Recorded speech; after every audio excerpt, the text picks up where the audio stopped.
கைகதறி கத்தரை நாம் சோதனம் இயேசுவின் நாமத்தினாலே சமூகத்தில் வருகிறப்பா. ஆண்டவரே, இந்த புனித வேலை ஆராதனை நாளிலே அப்பா எங்களுக்காக கல்வாரி சிலுவிலே கண்ணீர் வெட்டி ரத்த சிந்தி தன் உயிரை கொடுத்தி மறித்தீரப்பா. எங்கள் பாவங்களை சுமந்து மறித்தீர். 3ஆம் நாள் உயிரோடு வைத்திருந்தீர். என்றைக்கு நீ ஜீவனோடு உயிரோடு இருக்கிறீரப்பா. அந்த கல்வாரி சிலுவிலே நீ செய்த தியாகத்தை, புண்ணியத்தை, சிந்த ரத்தத்தை அப்பா இந்த கல்வாரி சபை ஜனங்களும் இந்த யூடியூப் சேனல் மூலமா பார்க்கிற அப்பா உங்களுடைய தேவனுடைய பிள்ளைகளையும் தேவனை கத்ததாமே இந்த சிலுவையினுடைய ஆண்டவரே தியானத்தின் மூலியமாக நீர் ஆசீர்வதிப்பினார். அவருடைய குடும்பங்களுடைய பிள்ளைகளை ஆசீர்வதிப்பினார். இயேசுவின் நாமத்தில் நல்ல பிதாவே. எல்லாரும் உட்காருங்க. சரி, இப்போது நாம இந்த நாள் புனித வெள்ளி ஞாயிற்றுக்கிழமை ஆராதனை, புனித வெள்ளி ஞாயிற்றுக்கிழமை ஆராதனை ஆகியாலே இந்த யூடியூப் சேனல் மூலமா பார்க்கிற உங்களை நான் அன்போடு நான் வாழ்த்துக்கிறேன், வரவேற்கிறேன். நம்ம சேனலை சப்ஸ்கிரைப் பண்ணாதவங்க தயவு செய்து பண்ணுங்க, லைக் பண்ணுங்க, மற்றவங்களுக்கு இந்த வசனத்தை ஷேர் பண்ணுங்க. ஏனென்றா என் தேவனை கத்த இந்த வசனத்துமே உங்களுக்கும் ஷேர் பண்ற மற்றவங்களுக்கும் அது ஆஸ்வதமா இருக்கும்னு சொல்லி என் தேவனை கத்தர் விரும்புகிறார், உங்களுக்கு சொல்லுகிறேன். சரி, இந்த நாளை சிலுவை குறித்து தியானத்தை நாம தியானிக்க போகிறோம். நாம் எடுத்துக்கொள்ளுங்க ரோமர் 3ஆம் அதிகாரம்.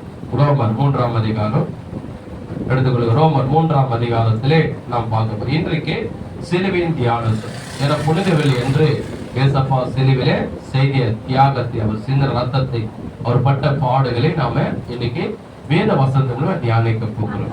இந்த உலகத்திலே பார்க்கும் போது புதிய ஏற்பாடு 210ஆம் பக்கம், புதிய ஏற்பாடு 210ஆம் பக்கம். இந்த உலகத்திலே நாம் பார்க்கும் போதே எல்லாவற்றை காட்டிலும் வானம் ரொம்ப பெருசு இல்லையா? அதுக்கப்புறம் நாம் பார்க்கும் போது பூமி ரொம்ப பெருசு, நமக்கு பூமியில வாழும். பிற்பாடு நம்ம பார்க்கும் போது சமுத்திரத்தாண்டை, கடலாண்டை போனா நம்ம அந்த இடத்த பார்க்கும்போது எப்பா எவ்வளவு பெரிய சமுத்திரமா இருக்கிறது, கண்ணு கெட்டுற தூரம் வரைக்கும் எந்த வீடும் தெரியல, எதுவும் தெரியல, பெரிய தண்ணி அவ்வளவு தூரம் இருக்கிறது, வானம் தொடர அளவு தண்ணி கிட்ட கீழே இருக்கிறதுன்னு பார்க்கணும். ஆனா சிலுவில ஏசப்பா செய்த தியாகம், அவர் சிந்த ரத்தம், அவர் பட்ட பாடுகள் இந்த வானத்தின் அன்பை காட்டிலும், இந்த பூமியில இருக்கிற பெரிய அன்பை காட்டிலும், சமுத்திரத்தை பெருசா இருக்குது அதை விட காட்டிலும், அவர் சிலுவிலே செய்த தியாகம், அவர் சிந்த ரத்தம், அவர் பட்ட பாடுகள், அவர் விட்ட கண்ணீர் எல்லாமே இந்த பூமியில இருக்கிற எல்லாவற்றை காட்டிலும், ஏன் அந்த சூரியனை சந்திரனை காட்டிலும் மிகப்பெரிய ஒரு தியாகத்தை ஏசப்பா நமக்காக சிலுவிலே அவர் செய்து முடித்திருக்கிறார். ஒரு ஆமே சொல்லுவோமா? கைகளை ஆண்டவரை சோதனை பண்ணுவோமா? அதுதான் நம்ம இப்ப இன்றைக்கு தியானிக்க போகிறோம். ரோமருக்கு நிருபம் 3ஆம் அதிகாரம் 10ஆம் வசனம் 10ஆம் வசனத்துல இருந்து 12ஆம் வசனம் வரைக்கும். அந்தபடியே நீதிமான் ஒருவனாகிலும் இல்லை, உணர்வு உள்ளவன் இல்லை, தேவனை தேடுகிறவன் இல்லை, எல்லாரும் வைத்தப்பி ஏகமாய் கெட்டு போனார்கள், நன்மை செய்கிறவன் இல்லை, ஒருவனாகிலும் இல்லை. ஒரு ஆமே சொல்லுவோமா? இப்ப என் முகத்தை பாருங்க, இந்த யூடியூப் சேனல் பார்க்கணும், நீங்களும் வசனத்தை கவனிங்க. பாருங்க, இந்த வேதம் சொல்லுகிறது, ஒருவனும் நீதிமான் அல்ல, ஒருவனும் நல்லவன் அல்ல, ஒருவனும் பரிசுத்தவன் அல்ல. வேதம் சொல்லுகிறது, எல்லாரும் வைத்தப்பி ஏகமாய் கெட்டு போனார்கள், நன்மை செய்கிறவன் இல்லை, ஒருவனாகிலும் இல்லை. இந்த பூமியில பிறந்திருக்கிற எல்லா மனிதனுடைய வாழ்க்கையிலும் பாவம் இருக்கிறது. இந்த பூமியில பிறந்திருக்கிற எல்லா மனிதனுடைய வாழ்க்கையிலும் சாபங்கள் இருக்குது. ஐயா அது எப்படியா? ஒரு சில பேர் நினைக்கலாம், நானே குடிக்கிறது கிடையாது, விபச்சாரம் செய்தது கிடையாது, கொலை செய்தது கிடையாது, எந்த பொருளும் நான் திருடுறது கிடையாது, இப்படி நான் வாழ்ந்தேன், நான் போய் ஒரு பாவின்னு சொல்ல முடியுமா? ஒருத்தருக்கு நான் டிராக்ஸ் கொடுத்தேன், நான் கைப்பிரதி கொடுப்பேன். டிராக்ஸ் கொடுக்கும் போது அவர் மெயின்டர் சொன்னாரு, அதுல பார்த்தாரு குடியை கெடுக்குன்னு போட்டு. அப்ப அதை பார்த்துட்டு அவர் சொன்னாரு, நான் குடிலாம் குடிக்க மாட்டேன், மத்தங்க மாரி சிகரெட்லாம் குடிக்க மாட்டேன், எந்த பொருளையும் நான் பணத்துக்கு ஆசைப்பட்டு திருட மாட்டேன்.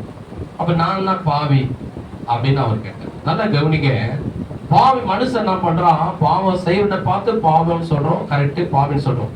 ஒரு சில பேர் நினைச்சுக்கிறாங்க, நான் தவறே செய்யல, அதை பிடிக்கல, நானு பொருளை திருடல, நான் யாரையும் கொலை செய்யல, நான் விபச்சாரம் செய்யல, அப்ப நான் எப்படி பாவியா இருக்க முடியும்னு ஒரு சில பேர் சொன்னதை என் ஊழியத்துல பார்த்திருக்கேன். இப்ப என்ன கவனிங்க, வேதம் சொல்லுகிறது உங்களுக்கு எல்லாம் தெரிஞ்ச சம்பவம் தான், இந்த யூடியூப்ல பாக்குற உங்களுக்கு தெரிஞ்ச சம்பவம் தான்.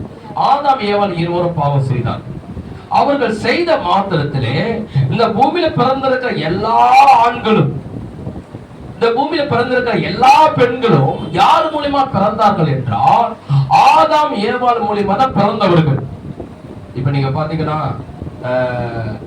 இப்போ ஒரு ஹாஸ்பிட்டல், நம்ம ஹாஸ்பிட்டலையோ இல்ல நல்ல வேலைக்கு போனோம்னா உங்க அப்பா பேர் என்னன்னு கேட்பாங்க. அந்த அப்பாவுக்கு தாத்தா பேர் இருக்கா, அந்த தாத்தாக்கு பொண்ணு தாத்தான்னு.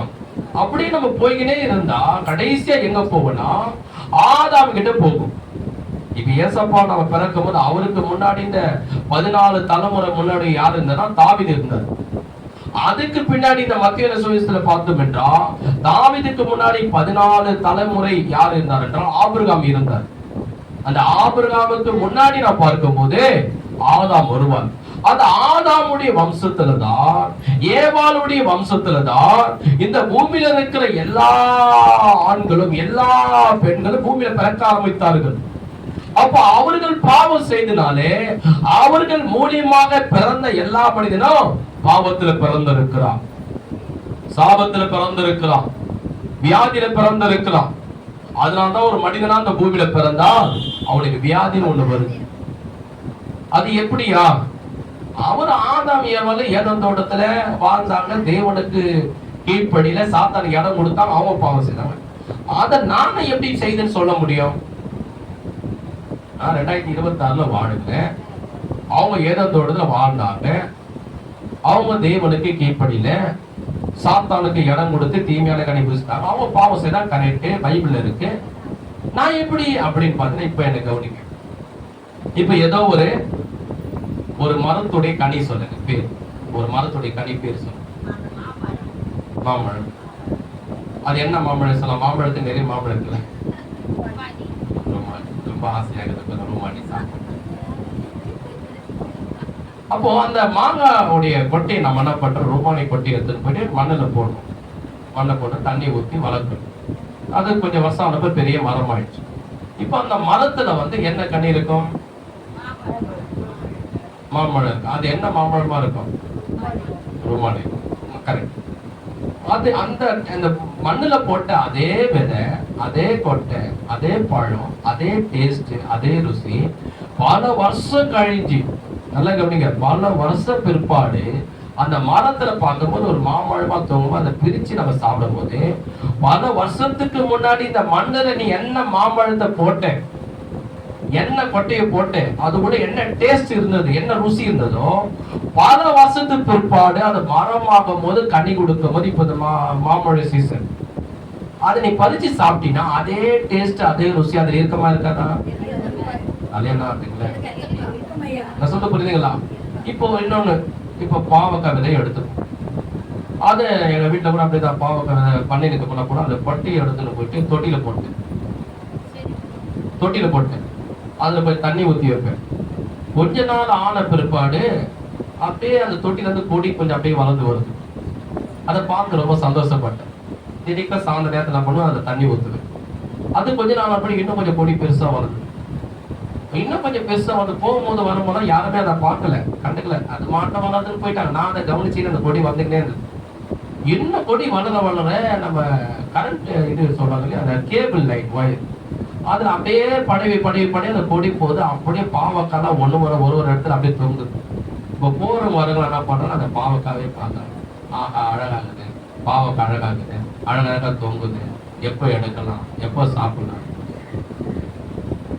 அப்போ அந்த மண்ணுல கொஞ்ச நாள் முன்னாடி அந்த மண்ணுல நான் என்ன விதைய போட்டேன், அது பொடி ஆகும் போது அது உள்ள இந்த வருது, அதே பாவக்காய். வேற எல்லாம் திராட்சை வந்து தொங்கலாங்க, திராட்சை வந்து தொங்கலாங்க, இல்ல மாதுளம்பழம் வந்து தொங்கலாங்க, சொல்லுங்க, மாதுளம்பழம் வந்துலாங்க. அதே பாவக்காய் விதை மட்டும், அதே பாவக்காய் விதை பாவக்காய் வருது. ஏன்?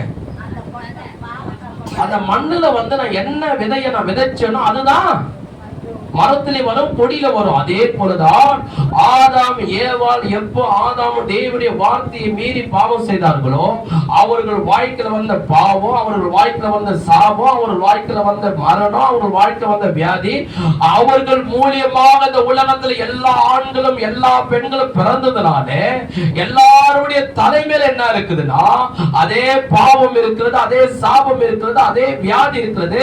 அதனாலதான் ஒரு மனிதன் பிறந்தால் அவர் எப்படிப்பட்ட அரண்மனையில பெரிய பங்களா வீட்டுல இருந்தாலும் ஓட வீட்டுல இருந்தாலும் ஒரு நாள் அவனுக்கு வியாதி வரும். அவன் வீட்டுல 10 செக்யூரிட்டி இருந்தாலும் சரி, அவன் வீடெல்லாம் ஏசியா இருந்தாலும் சரி, கார்ல போறது ஏசியா இருந்தாலும் சரி, அவனுக்கு ஒரு வியாதின்னு ஒண்ணு வரும். நம்ம ஏன் 10 செக்யூரிட்டி வச்சிருக்கிற பெரிய பங்களால வாழ்க்கிற பெரிய ஒரு தலைவனா இருக்கா, எத்தனை கோடி இருக்குது, ஏன் சரியத்த வியாதின்னு வருது? ஏன்னா அன்றைக்கு ஆதாம் செய்த பாவம் அவன் தலைமையில் வந்த வியாதி இன்னைக்கு உனக்கு வருது. ரெண்டாவது, ஒரு நாள் அவன் மறிக்கிறான். பெரிய அப்போலோ ஹாஸ்பிட்டலுக்கு போனாலும், எவ்வளவு doctor, London doctor, America doctor போய் நீ பார்த்தாலும் மரணம் ஒரு நாள் வருது. நீ கோடிக்கணக்கு பணத்தை செலவு பண்ணி உயிரை காப்பாற்றணும் நினைச்சா கூட முடியுமா? அப்ப ஏன் சாகுற? நல்ல வீடு இருக்குது, நல்ல பணம் பொருள் இருக்குது, ஏன் சாகுறனா? ஆதாம் ஏவாள் எப்போ 2 பேரும் பாவம் செய்து மரித்தார்களோ அதே மரணத்தின் வித்து, அதே சாபம், அதே வியாதி எல்லா மனுஷனும் பிறந்ததுனால எல்லாருக்கும் என்ன வந்துச்சு? அதே பாவம், அதே சாபம், அதே தரித்திரம், அதே வியாதி, அதே மரணம் எல்லாருக்கும் வந்துச்சு. அதுதான் வேதம் சொல்லுகிறது, ஒருவனும் நீதிமான், ஒருவனும் நல்லவன் அல்ல, ஒருவனும் பரிசுத்தவன் அல்ல. ஆனா நிறைய பேர் நினைச்சுக்கிறாங்க, ஐயோ அவன் பாரு பெரிய கொலைகாரன், ஐயோ அவனா திருடம்பா பயங்கரமான, ஐயோ அந்த பொம்பளியா சரியான ஒரு விபச்சாரி, ஐயோ இவனா திருடுவான் பாரு பாடத்தையும் பொருளையும் நகி அப்படி திருடு. அப்போ இவன் என்ன சொல்ல வரான்? நான் ரொம்ப நல்லவன், நான் ரொம்ப பரிசுத்தவான், நான் எந்த பாவம் செய்ய இருக்கிறான்? அவனும் பாவி தான். அவன் வெளி தோட்டத்துல பாவியா இருக்கிறான், நீ பிறப்பிலேயே பாவம். சங்கீதத்திலே 51ஆம் அதிகாரத்திலே தாவீது சொல்வார், அழகா சொல்வாரு, ஆண்டவரே நான் இப்போ ஒரு பாவத்தை செய்யல, ஒரு கொலையின் பாவத்தையோ ஒரு வேசித்தன பாவத்தை நான் இப்போ செய்யல, ஆனா இதை செய்வதற்கு முன்பதாகவே தாய் என்னை கர்ப்பத்தில் உருவாக்கும் போதே நான் பாவத்தில் உருவாக்கப்பட்டேன் சொல்றேன். என் தாய் என்னை கர்ப்பத்தில் உருவாக்கும் போது நான் எப்படி உருவாக்கப்பட்டேன்? பாவத்தினால நான் உருவாக்கப்பட்டேன், பாவத்தினால நான் பிறந்தேன், அதனாலதான் இன்றைக்கு என்னுடைய வாழ்க்கையில பாவ சுபாவம் வருகிறது அப்படின்றார். பிறப்பிலே ஒரு மனிதனுடைய பிறப்பிலே என்ன இருக்கிறது? பாவம் இருக்கிறது, சாபம் இருக்கிறது, தரித்திரம் இருக்கிறது, வியாதி. இன்னொன்னு சொல்றேன் பாருங்க, இன்னொரு ஒரு உதாரணம் சொல்றேன். இப்போ உங்களுடைய ரத்தத்தை போய் டெஸ்ட் பண்றீங்க, பி குரூப்போ ஓ குரூப்போ இருக்கு, அது யார் ரத்தம்? இல்லைன்னா அம்மா ரத்தம். அவங்க அதை டெஸ்ட் பண்றாங்க, அப்பா அம்மா ரத்தத்தை டெஸ்ட் பண்றாங்க, அது யார் ரத்தம்? அவங்க தாத்தா ரத்தம். அந்த தாத்தாவுடைய ரத்தத்தை டெஸ்ட் பண்றாங்க, அது யார் ரத்தம்? இப்ப புரியுது அவங்க நான் சொல்றது? அந்த ரத்தம் மட்டும் எப்படி கண்டினியூவா வருது? ஒருத்தர் ஒரு முறை நான் பார்த்தேன், ஒரு இடத்துல இருக்கும்போது ஒரு பிரதர் பாத்தீங்கன்னா இப்படிதான் வந்த இதான் வராரு, அப்படி தர மட்டும் தான் தெரியுது, வாலிப வயசு. கொஞ்ச நேரம் நான் அவரையே பார்த்தேன், ஐயோ வாலிபனா இருக்கிற மனசு நினைச்சேன், அப்படியே சொல்லல, இப்படிதான் பாக்குறாரு, இதை பார்த்துட்டு வராரு. வாலிப வயசு 60 வயசு 70 வயசு இல்ல, கிட்டத்தட்ட ஒரு 25 வயசு இருக்கு அவருக்கு. அப்புறம் ஆண்டவரை பத்தி நான் சொல்லிட்டு சொன்னேன். அப்பா அவர் சொன்னாரு, என்ன பிரதர் என்னாச்சு, கண்ணு நல்லா தானே இருக்கிறீங்க? இல்ல பிரதர், எங்க அப்பாவுக்கு இப்படிதான் இருக்க. கொஞ்ச நேரம் பொறுத்து அவங்க அப்பா வராரு, வயசானவரு, அவரும் இப்படிதான் வர்றாரு.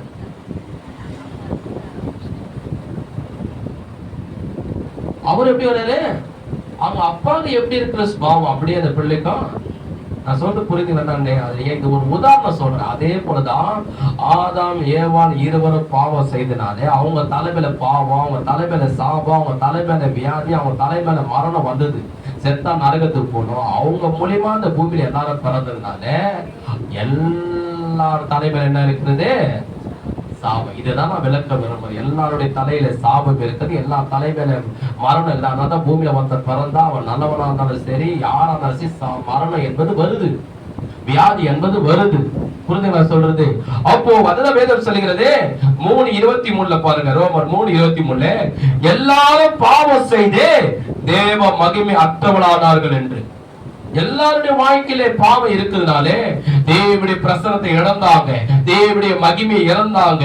தேவனோடு பேசுவது, அவரோடு ஐக்கியம் கொள்வது, அவரோடு உறவாடுவது, அந்த மகிமையை, தேவ மகிமையை இழந்தாங்க. இதுதான் சாத்தானுடைய, கவனிங்க, யூடியூப் சேனல் பாருங்க, நீங்களும் கவனிங்க. சாத்தானுடைய மிகப்பெரிய டார்கெட் நோக்கம் என்ன தெரியுமா? மனிதன் முதல்ல பாவம் செய்யும்.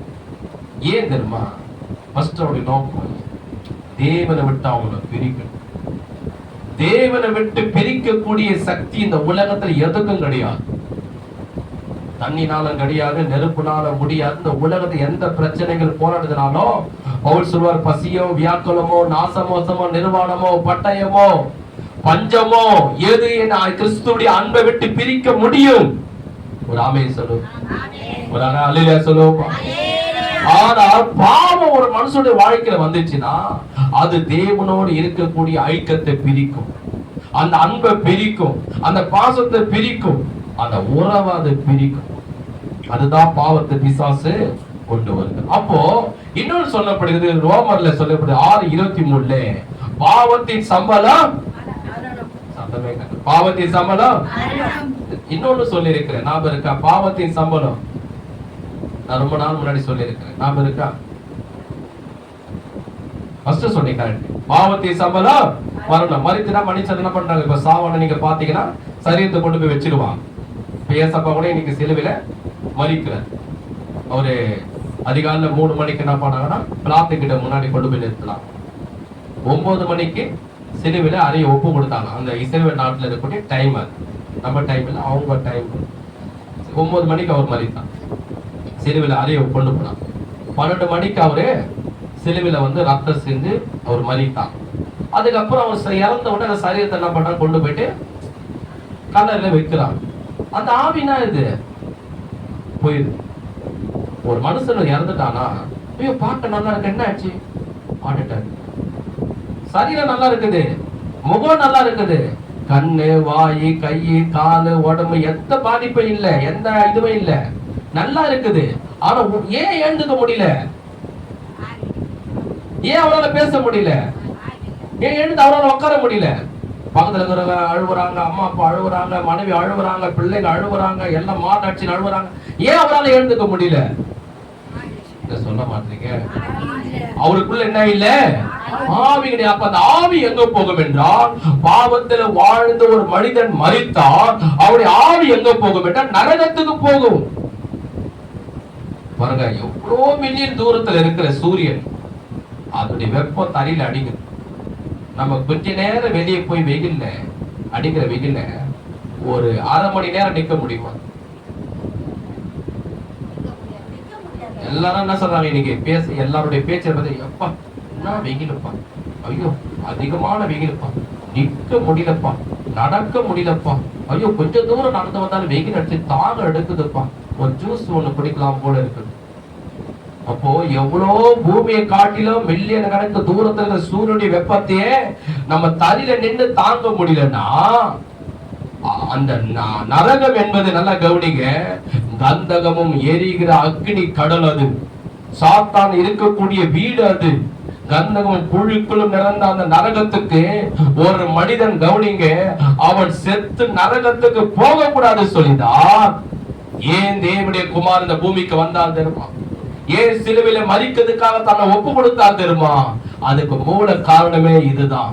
அவன் பாவத்துல வாழ்ந்து மரித்து நரகத்துக்கு போக கூடாது, அந்த நரகத்துல போய் சாத்தானோட துன்பத்தை அனுபவிக்க கூடாது, கஷ்டத்தை அனுபவிக்க கூடாது, அந்த நரகத்துல அவன் வேதனை அனுபவிக்க கூடாது சொல்லி அவனை விடலாகணும், அவன் ரட்சிக்கப்படும் நித்திய ஜீவனுக்குள்ள வரணும் சொல்லிதான் ஏசப்பா என்ன பண்ணார் பாருங்க. எடுத்துக்கொள்ளுங்க, மத்தேயு சுவிசேஷம் 27ஆம் அதிகாரம், மத்தேயு சுவிசேஷம் 27ஆம் அதிகாரம். இப்போ ஏசப்பாவுடைய சிலுவையின் பாடுகளை நம்ம தியானிக்க போகணும். இயேசப்பாவுடைய சிலுவையின் பாடுகளை தியானிக்க போகிறோம். மத்திய சுவிசேஷம் 27ஆம் அதிகாரம் 44ஆம் பக்கம் பாருங்க. இந்த இடத்துல ஏன் இயேசப்பா அந்த பூமியில வரணும்? ஒரு தேவதூதனை வச்சே அவர் வேலையை பண்ணிருக்கலாம். ஆனா அதை விட்டுட்டு தேவனுடைய குமாரன் அந்த பூமிக்கு வந்து சிலுவையில் அவ்வளவு பாடுகள் பட்டு ஏன் மரித்து உயிர்த்தெழுனா, ஒரு மனிதனுடைய தலைமையில பாவம் சாபம் இருக்குது. அவன் மரித்து நரகத்துக்கு போயிட்டா ஒரு நாள் 2 நாள் இல்ல, பல வருஷங்கள் அவனை காப்பாற்ற யாராலே முடியாது. அந்த நரகத்திலிருந்து, அந்த வேதனையிலிருந்து ஒரு சொட்டு தண்ணி கேட்டா கூட அவனுக்கு கிடைக்காது. ஒரு சொட்டு தண்ணி. நம்ம இப்ப தாகெடுத்தா எவ்வளவு தண்ணி குடிக்கிறோம். அந்த நரகத்தில் அவன் ஒரு சொட்டு தண்ணி கேட்டா கூட கிடைக்காது. ஒரு நிமிஷம் கூட அவனுக்கு நிம்மதி இருக்காது. அந்த நரகத்துல செத்தா நல்லா இருக்கும் நினைப்பான். சாவு என்பது அவனுக்கு வராது. அது சாத்தான் இருக்கக்கூடிய இடம். கவனிங்க, அந்த நரகத்துக்கு ஒருவனும் போக கூடாது சொல்லிதான் ஏசப்பா எவ்வளவு பாடுகளை அனுபவிக்க போகிறார். கவனிங்க, அது நம்ம தியானிப்போம். புதிய ஏற்பாட்டிலே 44ஆம் பக்கம் 27ஆம் அதிகாரம் 25ஆம் வசனத்தை 26ஆம் வசனம் பாருங்க. 26. அப்போது அவன் பரபாசை அவர்களுக்கு விடலாக்கி இயேசுவையோ வாரினால் அடிப்பித்து சிலுவையில் அறையும்படி ஒப்பு கொடுத்தான். அப்போது தேசாதிபதியின் போற்றவர் இயேசுவை தேசாதிபதியின் அரண்மனையிலே கொண்டு போய் போற்றவர்கள் கூட்டம் முழுவதையும் அவரிடத்தில் கூடி வர செய்து அவர் வஸ்திரங்களை கயிற்றி சிவப்பான மேலங்கை அவருக்கு உடுத்தி முள்ளுகளால் ஒரு முடியை பின்னி அவர் சிரசின் மேல் வைத்து அவர் வலது கையில் ஒரு கோலை கொடுத்து அவருக்கு முன்பாக முழங்கால் படிட்டு யூதருடைய ராஜாவே நீ வாழ்க என்று அவரை பரியாசம் பண்ணி அவர் மேல் துப்பி அந்த கோலை எடுத்து அவர் சிரசில் அடித்தார். அவரை பரியாசப்படின பின்பு அவருக்கு உடுத்திருந்த மேலங்கியை கயிற்றி அவருடைய வஸ்திரங்களை அவருக்கு உடுத்தி அவரை சிலுவையில் அறியும்படி கொண்டு போனார். போகையில் சீரன உரனாகிய சீமோன் எனப்பட்ட ஒரு மனுஷனை அவர்கள் கண்டு அவருடைய சிலுவையை சுமக்கும்படி அவரை பலவந்தம் பண்ணினார்கள். 33 கபலஸ்தலம் என்று அர்த்தம் கொள்ளும் கொள்கதா என்னும் இடத்திற்கு அவர்கள் வந்தபோது கசப்பு கலந்த காடி அவருக்கு குடிக்க கொடுத்தார்கள். அவர் அதை ருசி பார்த்து குடிக்க மனதில்லாமல் இருந்தார். ஒரு ஆமென் சொல்லுவோம். நல்ல கைதறி ஆண்டவரே ஸ்தோத்திரம். நல்ல கைதறி ஆண்டவரே ஸ்தோத்திரம். அல்லேலூயா. இப்ப கவனிங்க, என் முகத்தை பாருங்க. நீங்கள் அந்த யூடியூப் சேனல் பார்க்கணும். கவனிங்க, இப்போது நாம இயேசுவோட சிலுவையுடைய தியானத்தை நாம் தியானிக்க போறோம். இங்க இடத்துல பாக்குறோம், அந்த இஸ்ரவேல் நாட்டில இந்த பஸ்கா பண்டிகை நேரத்தில் இயேசுவை வந்து யூதர்கள் முறைமையின்படி அவர்களுக்கு ஒரு சட்டத்திட்டம் என்னன்னா, அந்த யூதர்கள் பஸ்கா பண்டிகை வரும்போது ஒரு மனிதனை விடலாக்க வேண்டும், ஒருவனை விடலாக்க வேண்டும். அப்போ அந்த பரபாஸ் என்பவர் பாத்தீங்கன்னா, அந்த பரபாஸ் என்பவன் யார் அப்படின்னு பாத்தீங்கன்னா, ஒரு கொலைக்காரன். அவன் ஒரு அநியாயக்காரன், கொலைகாரன், ஜெயில இருக்கிறான். ஏசப்பாவும் அந்த இடத்துல இருக்கிறார். அந்த பிலாத்து சொல்றாரு ஏசப்பா பார்த்து, உன்னிடத்துல ஒரு குற்றமே இல்லை. நானும் 3 முறை உன்னை நான் விசாரித்து பார்த்தேன், உங்ககிட்ட ஒரு குற்றம் கூட இல்லை. உன்னை விடலாக்க எனக்கு அதிகாரம் இருக்கிறது அப்படின்னு சொன்னார். அந்த நேரத்துல யூதர்களை பார்த்து கேட்டார். என்ன கேட்டாரு? உங்களுடைய பண்டிகை நாட்கள ஒரு முறை இருக்கிறது. சிறையாய் இருக்கிறவனே ஒருவனை விடலாக்குவது உங்களுடைய பண்டிகை. யாரை நான் விடலாக்க வேண்டும் அப்படின்னு சொல்லி என்ன பண்ணாரு? இந்த பிளாத்தை கேட்டார். யார கேட்கிறாரு? யார கேட்கிறாரு? யூதர்களை கேட்கிறார். அப்ப இவர்கள் எல்லாம் என்ன சொல்றாங்க? இயேசுவை சிலுவையில் அறையும் இந்த பரபாஸ் என்பவனே நீ விடுதலாக்க வேண்டும். இந்த பரபாஸ் என்பவன் யாரு? ஒரு மனுஷ கொலைகாரன். அந்த மனுஷ கொலைகாரனை தான் என்ன பண்ணோம்? சிலுவையில் அந்த காலத்துல ரோமருடைய தண்டனை பிரகாரம் சிலுவையில அடிக்கப்பட்டு நொறுக்கப்பட்டு ரத்தம் சென்று மறிக்கணும், அவருடைய முறைவின்படி. ஆனா என்ன பண்றாங்க? இந்த யூதர்கள் எல்லாருமே இயேசுவை சிலுவையில் அறியும் இந்த பரபாஸ் என்பவனே. பரபாஸ் என்பவன் யாரு? ஒரு கொலைகாரன். நம்ம சட்டத்துல கூட இருக்கு. கொலை செய்யறதுக்கு என்ன தண்டனை? தூக்கு தண்டனை. கொலை செய்யறதுக்கு தூக்கு. ஆனா அந்த பரபாஸ் என்பவன் கொலைகாரன். ஆனா இவனு ஜெயில சிலுவையில அறைங்கன்னு சொல்லல, இயேசுவை சிலுவையில அறைங்கன்னு சொல்றான். பிலாத்து சொல்றா, இவனிடத்துல ஒரு குற்றமே இல்லையே, இவனிடத்துல ஒரு பாவமே இல்லையே, நாங்க 3 முறை விசாரித்தோமே. கோர்ட்ல உடனே நீங்க பாத்தீங்கன்னா ஒரு கொலைகாரனை உடனே கொலை செய்யிட்டான்னு தூக்கு தண்டனை கொடுக்க மாட்டான். 3 சாட்சி கேட்பான். அந்த 3 சாட்சி கரெக்டா இருக்கணும். அந்த 3 சாட்சி கரெக்டா இருந்தா அவனுக்கு மரண தண்டனை கொடுப்பாங்க. நம்ம கோர்ட்ல கூட இருக்கு, நீதிபதி கொடுப்பாங்க. அப்ப இந்த பிலாத்து சொல்றாரு, நான் 3 முறை விசாரித்து பார்த்தேன், இவரிடத்துல ஒரு குற்றமோ சத்தமே காணும். யார்கிட்ட குற்றம் இல்ல? ஏசப்பட ஒரு குற்றம் இல்லை. ஏன் அறியணும்? இல்ல, இவர் யூதருடைய ராஜா அல்லவா, உங்களுடைய ராஜா தானே இவரு. ஆனா இவரை போய் சிலுவையில் அறியன்னு சொல்றீங்களே சொன்னா, இல்ல, இவரை சிலுவையில் பரபாச எங்களுக்கு விடலாம். பரபாச யாரு? கொலைகாரன். நல்லா கவனிங்க. அதே போலதான் இன்றைக்கு என்னன்னா, இயேசு அமைதியா இருக்கிற, வாயை திறக்கல. அவர் வாயை திறந்து ஒரு வார்த்தை சொன்னா பிலாத்து விடுதலாக்கி அமைச்சிருப்பார். அமைதியா இருக்கிற. ஏன்னா அவருக்கு தெரியும், இந்த முழு உலகத்துல இருக்கிற எல்லாரும் மனிதன பாவத்துல மறித்து நரகத்துக்கு போக கூடாது, சாத்தானுகிட்ட அடிமை ஆயிடக்கூடாது. அதுல இருந்து அவங்களுக்கு விடலாகணும், பாவத்திலிருந்து விடலாகணும், சாபத்திலிருந்து விடலாகணும், தரித்திலிருந்து விடலாகணும், வியாதிலிருந்து விடலாகணும், மரணத்திலிருந்து விடலாகணும், அந்த நரகத்திலிருந்து விடலாகணும் சொல்லி ஏசப்பா அமைதியா இருக்கு. ஏன்னா சர்வ லோகத்துடைய எல்லா மனிதனுடைய பாவத்தை சுமக்க முடியாது இருக்கிற. ஆனா அந்த இடத்துல யார் விடலாக்கப்படுறா?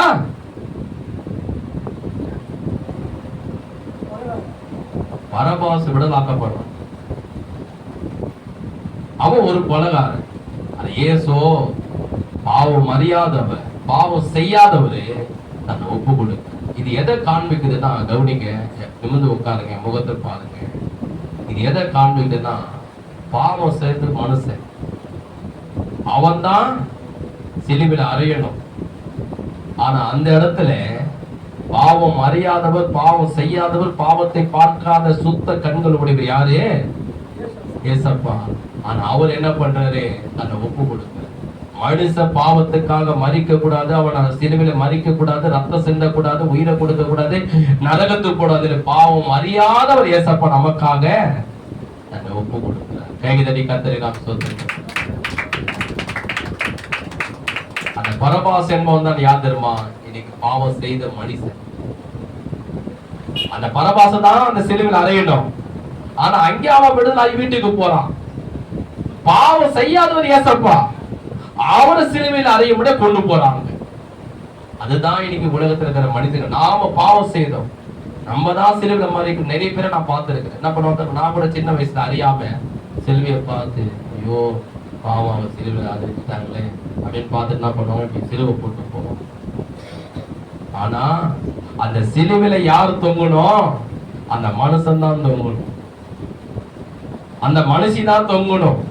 அவன் தான் ரத்தம் சிந்தணும், அவன் தான் உயிரை கொடுக்கணும், அவன் தான் சாகணும். ஆனா நமக்கு பதிலாக மனுஷனுக்கு தெரியல, ஐயோ இந்த சிலுவையில நான் தொங்க வேண்டிய இடத்துல அவர் தொங்குறாரு, அந்த இடத்துல நான் ரத்தம் சிந்தணும். என் கையில தானே அது சிகரெட், குடி, பாக்கு, ஆன்ஸ், அநேக மனைவி அடிக்கிறது எல்லாம் என் கை செய்யுது. ஆனா பாவம் செய்யாத இயேசுடைய கைகளிலே ஆணி வச்சு அடிக்கிறாங்க, அந்த இடத்துல நான் தொங்கணும். ஆனா எனக்கு பதிலாக அவர் தொங்குறார். கைதடி ஆண்டவரை சோதனம் பண்ணுவோமா? ஒரு முறை ஆடு தொட்டிக்கு போயிருந்தேன். நம்ம இடத்துல இருக்கு இல்லையா ஆடு தொட்டி, ஆடு தொட்டிக்கு போயிருந்தேன் கறி வாங்குறதுக்காக. சனிக்கிழமை அன்னைக்கு நிறைய ஆடுகளை கட்டி வச்சிருந்தாங்க. ஒரு சைடு நிறைய மாடுகளை கட்டி வச்சிருந்தாங்க. அப்பதான் ஃபர்ஸ்ட் டைம் பாக்குறேன் எல்லாத்தையும். ஒரு சைடுல மாடு, ஒரு சைடுல ஆடு. நான் கேட்டேன், இவ்வளவு மாடு இருக்கு, இவ்வளவு ஆடு இருக்கு, எதுக்குன்னு ஒரு அம்மா கேட்டேன். அதுக்கு அந்த அம்மா சொன்னாங்க, ஐயா நாளைக்கு ஞாயிற்றுங்க நிறைய ஜனங்க பட்டாளத்திலிருந்து, சூழில இருந்து, பொஷோகத்துல இருந்து, வேசன்படியில இருந்து, எல்லா இடத்துல இருந்து வந்து எல்லாரும் ஆட்டுக்கறி வாங்குவாங்க, மாட்டுக்கறி வாங்குவாங்க. நாளைக்கு காலையில அறுக்கிறதுக்காக இதெல்லாம் கொண்டு வந்து ஆடு தொட்டில கட்டி வச்சிருக்கிற, மாடு தொட்டில கட்டி வச்சிருக்கோம். ஆனா அந்த ஆடுக்கு நாளைக்கு நம்மளை அறுக்க போறான்னு தெரியாது. அது மாட்டு சாப்பிட்டுக்குது, அது மாட்டு விளையாடி இருக்குது, அது மாட்டுக்கு. நான் அதெல்லாம் பார்த்தேன், ஐயோ இந்த ஆடுகள்லாம் நாளைக்கு அறுக்க போறாங்களா, நாளைக்கு இந்த மாடெல்லாம் எனக்கு அறுக்க. ஆனா அந்த மாடுங்களுக்கு தெரியல, அது மாட்டு நல்லா சந்தோஷமா சாப்பிட்டுக்குது, இந்த ஆடுங்க சந்தோஷமா இருக்குது, பக்கத்துல இருக்குது, சந்தோஷமா. ஆனா நாளைக்கு அதோடைய உயிரை அறுக்க போறான்னு தெரிஞ்சா அது அங்க உக்காந்து இருக்குமா? அவன் பூச்சி தர தர தரன்னு ஈர்த்துல வரும்போது அது பின்னாடி வரமா? அந்த அறுக்க போறான்னு தெரிஞ்சிச்சுன்னா எப்படின்னா அவனை முட்டிட்டு ஓடிடும் இல்லையா? மாடுக்கு தெரிஞ்சிச்சுன்னு வச்சுக்க, நாளைக்கு நம்ம கைத்தை அறுக்க போறான், மாடு என்ன பண்ணிடும், கைத்துல என்ன இழுத்துட்டு போற அறுக்க தெரியாது. கொம்பு எவ்வளவு பெருசாது இருறான்னு சொல்லி அந்த கொம்புலயே அவனை முட்டிட்டு ஓடிடும். நம்ம வயது அது மாடுக்கு தெரியாது, அந்த ஆடுக்கு தெரியாது. ஆனா ஏசப்பாவுக்கு தெரியும். தன்னை ஒப்பு கொடுத்தா இவன் எப்படி நம்மளை அடிக்க போறான், நொறுக்க போறான், ரத்த சிந்த வைக்க போறான், நம்ம வாரினால முதுக பிச்சு எடுக்க போகிறான், கையில ஆடு வச்சு அடிக்க போகிறான், கதற கதற கதற ஈட்டினால என் இருத்த குத்த போறானே, எல்லாமே அவருக்கு தெரியும். நிர்வாணமா நம்மள கொள்கதா மலையில சிலுவையில தொங்க விட போறானே, எல்லாம் அவருக்கு தெரியும். தெரிஞ்சு என்ன பண்றாரு, தன்னை ஒப்பு கொடுக்க, நான் தான் இயேசு, என்னை கொண்டு போங்க சொல்றாரு. கை தட்டி ஆண்டவரை ஸ்தோத்திரம் பண்ணுவோம். அல்லேலூயா. இப்போ கொஞ்சம் கொஞ்சமா அவர் சிலுவையில செய்த தியாகத்தை நம்ம தியானிக்க போகிறோம். அவர் பட்ட பாடுகளை தியானிக்கும். எப்படிப்பட்ட ஒரு தியாகத்தை ஏசப்பா நமக்காக செய்தார் பாருங்க, அதை நம்ம தியானிக்க கவனிக்க. முதலாவது 27 சொல்லப்படுகிறது, தேசாதிபதியின் போற்றவர்கள் இயேசுவை தேசாதிபதியின் அரண்மனையிலே கொண்டு போய் போற்றவர்களின் கூட்டம் முழுவதையும் அவருக்கு கூடி வர செய்து. எல்லாரும் சேர்ந்து சொல்லுங்க, போற்றவர்களின் கூட்டம் முழுவதும் அவரிடத்தில் கூடி வர செய்து. ஃபர்ஸ்ட் பார்க்கும்போது கவனிங்க, போற்றவர் முழுவதும் அந்த அவர் அடிக்கிறதுக்காக வராங்க. அந்த போற்றவன் எப்படி இருப்பான் என்றா, சாதாரணமா பார்த்தீங்கன்னா ஆளு பார்க்க வாட்ட சாட்டமா இருப்பான், நல்ல உயரமா, நல்ல தடியா திடமானதா இருப்பான்.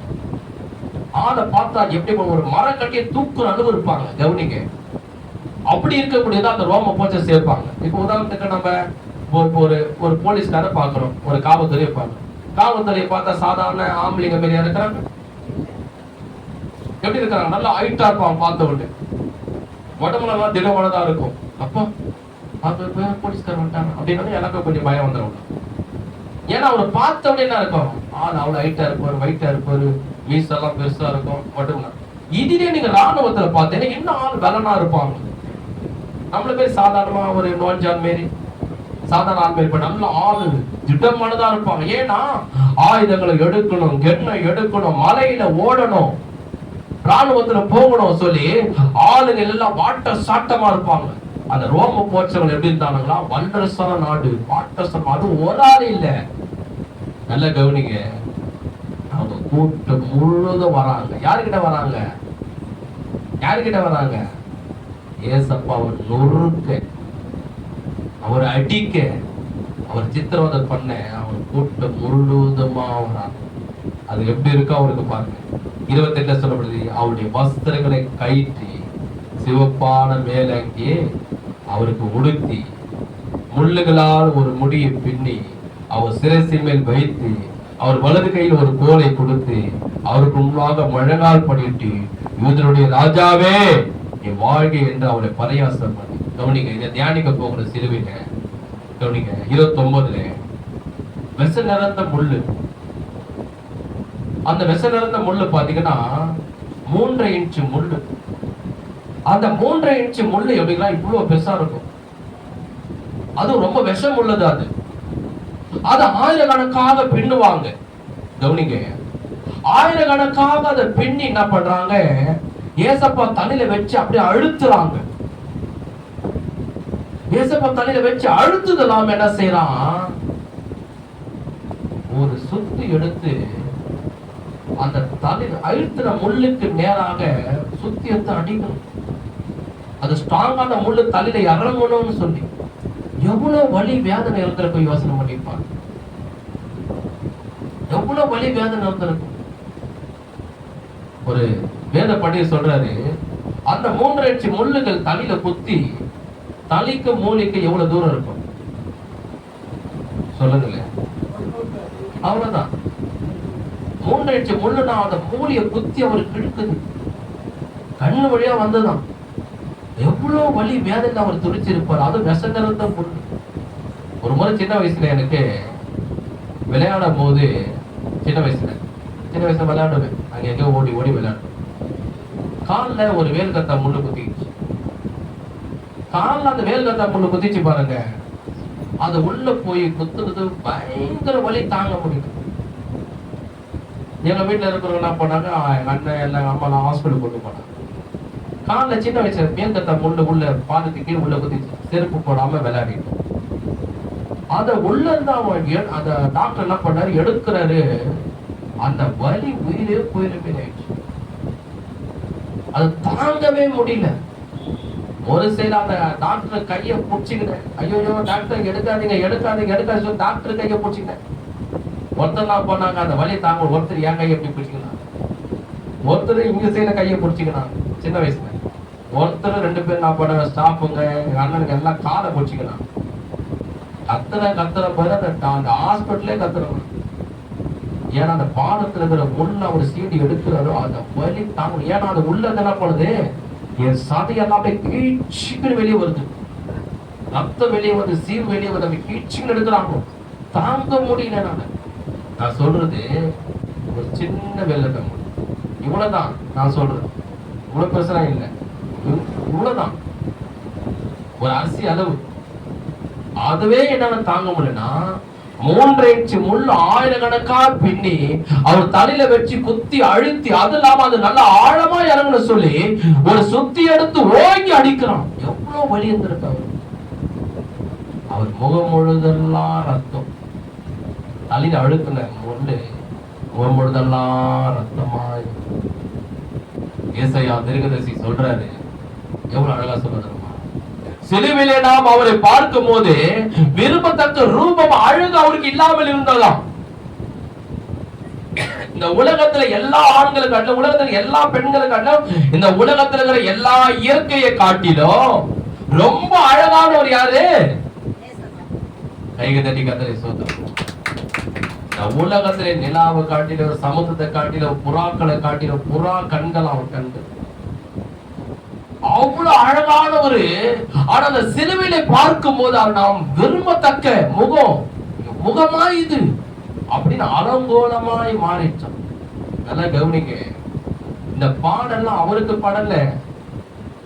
நல்லா கவனிங்க, நம்ம வந்து ஏதோ ஆலயத்துல வந்து உக்காந்துட்டோம், இப்ப ஏதாவது பசங்க கேட்கறோம், இதெல்லாம் நமக்கு நடக்கணும். நல்லா கவனிங்க, இதெல்லாம் நமக்கு நடக்கணும். ஆனா நமக்கு பதிலாக அவர் வாங்கி நிற்கிறார். உன் தாய் தகப்பன் வாங்க மாட்டாங்க, உன் கணவன் மனைவி வாங்க மாட்டாங்க, உனக்காக அந்த பிள்ளைங்க வாங்க மாட்டாங்க. அவர் உனக்காக சிலுவையில் அந்த தண்டனை வாங்கி கொண்டிருக்கிறார். வேதம் சொல்லுகிறது, ஒரு கோலை எடுத்து அவர் தலையில் அடித்தார்கள். 30ஆம் வசனம் சொல்லுகிறது, அவர் மேல் துப்பி அந்த கோலை எடுத்து அவர் சிறையில் அடித்தார். எப்படி இருக்கு பார்த்தீங்களா? மனுஷனுடைய ஆவி ஆத்மா சரீரத்தை படைத்தவர், மனுஷனை உருவாக்கினவர் அவர். ஆனா வேதம் சொல்லுகிறது, நம்ம வார்த்தையில சொன்னோம்னா, நம்ம சில இடத்துல பார்த்துருக்கிறேன், ரொம்ப சண்டை போட்டுப்பாங்க, ரொம்ப கேவலமா பேசிப்பாங்க. கடைசியா அவனை ரொம்ப கேவலப்படுத்தணும்னா, ரொம்ப அசிங்கப்படுத்தணும்னா, ரொம்ப மட்டப்படுத்தணும் என்ன பண்ண வந்துருமா? நான் பார்த்துருக்கிறேன். கடைசியா காரி கீழே தூக்கிட்டு போவான். நம்ம வேலை நான் பார்த்துருக்கேன். கோவம் வந்துச்சுன்னா அவங்களுக்கு இவங்களுக்கும் சண்டை போட்டுப்பாங்க, திட்டிப்பாங்க, கெட்ட வார்த்தையில பேசிப்பாங்க, எல்லாம் மனசு வெறுத்து சண்டை போட்டுப்பாங்க. கடைசியா என்ன பண்ணுவாங்க, முகத்துக்கு துப்பதுக்கு பதிலாக தலையில தூக்கிட்டு போயிடுவாங்க.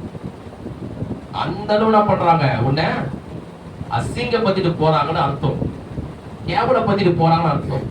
ஆனா அந்த நிலைமையில இருந்த நம்மை வேதம் சொல்கிறது, ஏசப்பாவுடைய முகத்தில் என்ன பண்ணாங்கன்னா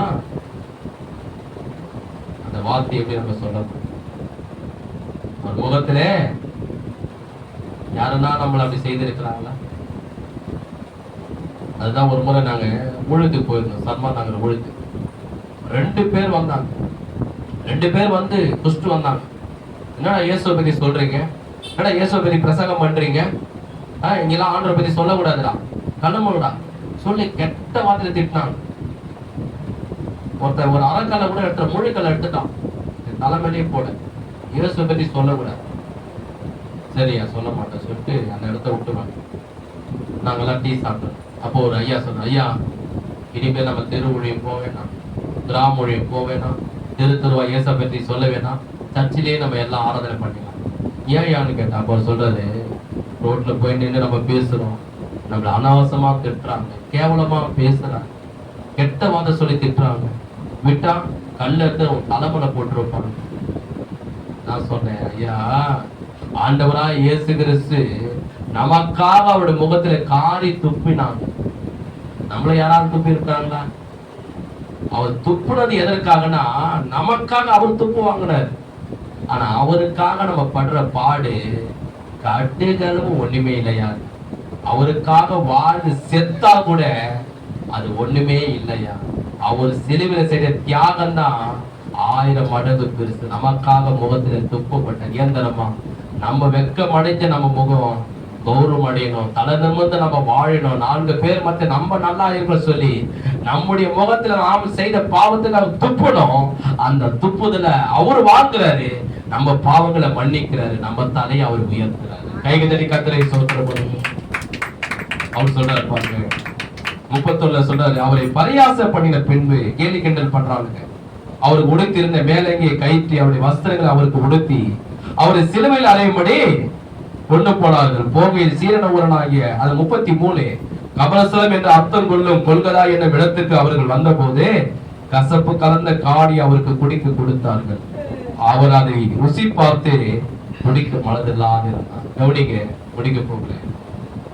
கவுனிங்க, ஏசப்பா சிலுவையில கொண்டு போகும்போது அந்த கட்டில வச்சு அடிச்சாங்க இல்லையா, கையில 7.5 இன்ச் ஆணி.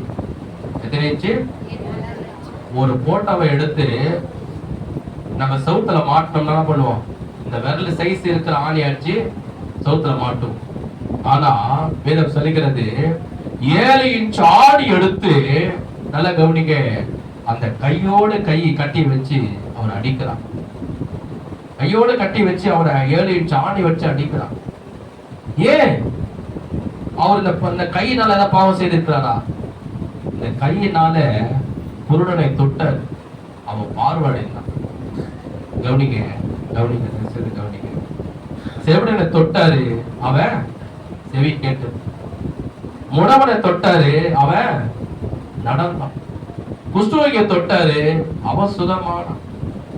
நடக்க முடியாத இருந்தவன் திமிராதக்காரன், அவனை தொட்டாரு, அவன் எழுந்து நடந்தான். அப்படிப்பட்ட கைகளே, பாவம் செய்யாத கைகள், அற்புதங்களை செய்த கைகள், நன்மைகளை செய்த கைகள். அநேக ஜனங்க பசி, ஐயோ சாப்பிடுறது ஒண்ணுமே இல்லையே அப்படின்னு சொல்லி கஷ்டப்படும் போது இந்த கையினால் 5 அப்பத்தை 2 மணி எடுத்து ஆசீர்வதித்து அவன் பசிக்குதே சொல்லி உணவு கொடுத்தவர். அல்லேலூயா, அல்லேலூயா. ஆனா அவர் கையில கட்டில வச்சு ஆணி வச்சு அடிக்கிறான். ஏன் தெரியுமா?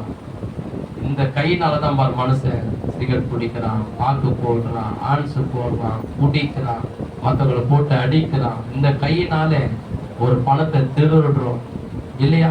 இந்த கையினால நாம செய்த பாவத்துக்காக இயேசுடைய கைகளில 7 இன்ச் ஆணி வச்சு உருவ அடிக்கிறான். ஏன் தெரியுமா? இன்னைக்கு நம்ம கைகள் செய்த பாவம். கவுனிங்க, இந்த தண்டனை எல்லாம் நம்ம வாங்கணும் கையில. ஆனா நமக்கு பதிலாக சிலுவையில அவரு 2 கால் ஒண்ணா வச்சு, ஒரு பாதமே எவ்வளவு தடியா இருக்கும், எவ்வளவு கனமா இருக்கும். 2 பாதத்தை ஒண்ணா வச்சு 7.5 இன்ச் ஆணை வச்சு அப்படியே அடிக்கிறான். அந்த கட்டில உள்ள போக அந்த மரம் கட்டி எவ்வளவு கனமா இருக்கும். கவனிங்க, எவ்வளவு கனமா இருக்கும். அந்த மரக்கட்டை உள்ள அந்த 2 கால்களை ஒண்ணா வச்சு உருவ அடிக்கிறான். அந்த கட்டில ஸ்ட்ராங்கா இறங்குது. எவ்வளவு வலி இருந்திருக்கும். ஏன் தெரியுமா? அவருடைய பாதங்கள் எவ்வளவு அழகானது. அந்த வேதம் சொல்லுகிறது அப்போஸ்தலர் 10:38 அவர் நன்மை செய்கிறவராக இந்த பூமி எங்க சுட்டி திரிந்தாராம். ஐயோ, ஒருத்தர் பிசாசு பிடிச்சிருக்கு, அவனுக்கு நடந்து போய் சுகமாக்கணும் சொல்லி நடந்து போய் சுகமாக்கினாராம். நடந்து போய் நடந்து போய் நடந்து போய் மனிதனுக்கு நன்மை செய்த கால்கள் அந்த கால்கள். ஆனா மனுஷனுடைய கால் பாருங்க, நீ எழுந்துட்டுமா, யாரு வீட்டுக்கு போலாம், யார பார்க்க போலாம், யார சந்திக்க போலாம், எண்ணத்துல போய் தவறு செய்ய போலாம், எண்ணத்துல போய் பாவம் செய்ய போலாம், எண்ணத்துல போய் எடுக்கலாம், எங்க போய் பார்க்கலாம். அப்படி அவன் கால் என்ன பண்ணுது, தவறான இடத்துக்கு போகுது, தவறான பாதைக்கு போகுது, தவறான இடத்துக்கு போகுது. போன் பண்ணுவாங்க, நீங்க வந்துரு, நீ அங்க வந்துரு, இங்க வந்தீனா நீ கெஜா பொருள் வாங்கிக்கலாம், இங்க வந்துனா இந்த பொருள் வாங்கிக்கலாம், இங்க வந்தீனா நம்ம இனிமேல் படத்தை பார்க்கலாம். அந்த இடத்துக்கு நான் மனுஷனுடைய கால்கள் நடந்து போகுது. சொல்ல போறது அந்த கால்கள் என்ன பண்ணுது, தவறு செய்வதற்கு, வேசித்தனம் செய்வதற்கு, திருடுவதற்கு, பாவம் செய்வதற்கு, குடிப்பதற்கு, கொலை செய்வதற்கு, இன்னைக்கு விபச்சாரம் செய்வதற்கு, இன்னைக்கு கெஞ்ச அடிப்பதற்கு, இன்னைக்கு நிறைய கால்கள் என்ன ஆகுது, தவறான இடத்துக்கு போகுது. அவன் போன் பண்ணி கூப்பிட்டு அந்த இடத்துக்கு வந்துரு, அந்த இடத்துல என்ன பண்ணுது, அவன் கால் தவறான இடத்துக்கு பாவம் செய்வதற்காக போகுது. ஆனா நீ உன்னுடைய கால்கள் தவறான இடத்துக்கு போறதுனால நம்முடைய கால்கள் தான் ஆணி வச்சு அடிக்கணும், கதற கதற அடிக்கணும். ஆனா நமக்கு மேல ஏசப்பா அன்பு வச்சதுனால, பாசம் வச்சதுனால அந்த தண்டனையை நீங்க வாங்க கூடாது, அந்த வலியை நீங்க வாங்க கூடாது, வேதனை நீங்க வாங்க கூடாது சொல்லி சிலுவையில் அவரு வாங்க. வாரினால பெரிய வாரு. அந்த வார் நீங்க பாத்தீங்கன்னா, அந்த வார்ல மனுஷனுடைய எலும்பு துண்டு, இரும்பு துண்டு, குக்கிங்க, ஈய குண்டு, கேள்விப்பட்டீங்கன்னா ஈய குண்டு, இதெல்லாம் கட்டி தொங்க விடுவாங்களாம். அந்த காலத்து ரோமருடைய தண்டனை அந்த அடிக்கிற வார்ல ஈய குண்டு, இரும்பு துண்டு, மனுஷனுடைய கொக்கிகள், இதெல்லாம் கட்டி தொங்க விட்டு ஒண்ணுக்குரிய 40 அடிகள் அவர் வஸ்திரத்தை கைட்டி அங்கங்கமா அடிச்சு பிட்டு எடுத்தார்களாம். அந்த கொக்கி போய் அவர் உடம்புல பட்டுச்சுன்னா அந்த சதி அப்படியே பாரமா பிச்சுன்னு வந்துடும். கறிகள்ல பாத்துக்கிறீங்களா, அந்த கறி எடுத்து அந்த கொக்கில அப்படியே குத்தி தொங்க விடுவோம். மாட்டுக்கறிகள் அந்த சரீரத்தை அப்படியே அந்த கொக்கி பிச்சு எடுத்துருவாங்க. ஒரு அடியும் அந்த சதி அப்படியே பிச்சு பாரமா எடுத்துட்டு வரப்பா. எவ்வளவு வலி இருந்திருக்கப்பா, எவ்வளவு வேதனை இருந்திருக்கப்பா. அந்த ஈய கொண்டு என்ன பண்ணுமா, அந்த வாரில அடிக்கும் போது அந்த ஈய கொண்டு மனுஷனுடைய முதுகுல படும் போது அந்த முதுகுல இருக்கக்கூடிய எலும்பு, மனுஷனுக்கு எலும்பு இருக்குல்ல, எத்தனை எலும்பு இருக்கு, எத்தனை எலும்பு இருக்கு, 32 எலும்பு இருக்கு. அந்த ஈய கொண்டு அந்த முதுகு எலும்புல படும் போது அந்த எலும்புல அப்படியே உள்ள ஒட்டையும். அந்த ஈய கொண்ட வச்சு நீ சவுத்துல அடிச்சு பாருங்க, அந்த முதுகுல அடிக்கும் போது அந்த எலும்புல அப்படியே உடையுமா உள்ள. எவ்வளவு வலி இருந்திருக்கப்பா. இந்த தினத்துல ஒருத்தங்க போன் பண்ண, ஒரு சகோதரி, ஐயா கொஞ்சம் ஜெபம் பண்ணுங்கயானாங்க. என்னம்மா விஷயம், என்னம்மா விஷயம், ரொம்ப அர்ஜென்டியானா, என்னம்மா விஷயம், எங்க வீட்டுக்காரர் ரொம்ப வலி வேதனை துடிக்காரியானா. என்னம்மா வலி, என்னம்மா வேதனை, நல்லாதானம்மா இருந்தாலும் ஆளு பார்த்தா நல்லா வாட்ட சட்டமா இருப்பாரு, நல்லா குண்டா இருந்தாரு, என்னமாச்சு ஏன் அவரு கத்துறது, அவர் வீட்டுல கத்துறது என் போன்ல கேக்குது. உண்மையாலுமே சொல்றேன், தினத்துல அவங்க போன்ல பேசுறாங்க, அவரு உள்ள வீட்டுல கத்துற வலி, ஐயோ அம்மா தாங்க முடியல, கத்துறது என் போன்ல கேக்குது. என்னமாச்சுன்னு கேட்டா அவரு எலும்புல சீர் வச்சுச்சியா, ஒரு முதுகு எலும்புல சீர் வச்சுக்குது. நாங்க பக்கத்துல இருக்கிற ஹாஸ்பிட்டல் போய் பார்த்தோம், ஸ்கேன் எடுத்து பார்த்தோம், அவர் எலும்புல போய் சீர் வச்சுக்குது. அந்த வலி இவரால் தாங்க முடியலையா, அந்த வலியே இவரால் தாங்க முடியலன்னா, ஏசப்பா சிலுவையில மதிக்கும் போது ஈய குண்டினால் அடிக்கிறாங்கன்னா அந்த வலி அவரால் தாங்க முடியுமா? யாருக்காக வாங்குறாரு, யாருக்காக அந்த வலி வாங்குறாரு?